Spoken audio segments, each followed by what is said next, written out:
আপনারা এখন স্ক্রিনে যে ছবিটা দেখছেন, ইনি ফিট বিশ্বজিৎ নামে একটা আইডি রয়েছে।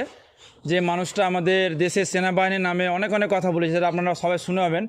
কিছুদিন ধরে মানে ওনার প্রচুর ট্রোল হচ্ছে ভিডিওতে ওনাকে নিয়ে, বিশ্বজিৎকে নিয়ে। আর উনি যে কথাগুলো বলেছেন সত্যি খুবই খারাপজনক কথা। আর আমরা বলতে কি, আমরা পুরো ভারতবাসী, আমরা যে সবাই যে রাতে যে শান্তিমতো যে ঘুমাতে পারে, সেটা কিন্তু অ্যাকচুয়ালি কিন্তু ওনাদের জন্য। আর উনি বিশ্বজিৎ কিন্তু যে আমাদের সেনাবাহিনীর জন্য যে এত এত কথা বলেছে, মানে সেগুলো কথা মারাত্মক না, একদম মানে সহ্য করা যাবে না। তিনি বলেছে যে তিনারা নাকি ফ্রিতে কোনো আমাদের সেবা করেন। অ্যাকচুয়ালি কথা বলতে কি, দেশের সেনাবাহিনী যদি বর্ডারে না দাঁড়িয়ে থাকতো বা না দাঁড়াতো, তাহলে হয়তো আমরা আজ হয়তো শান্তিমতো বাড়িতে ঘুমাতে পারতাম না।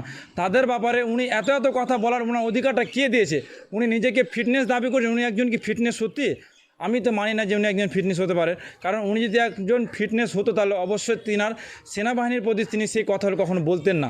আর আমি চাইবো উনি গ্রেপ্তার হয়েছে, সেটা সবাই দেখেছেন। উনি এখন বর্তমানে পুলিশের হেফাজতে রয়েছে।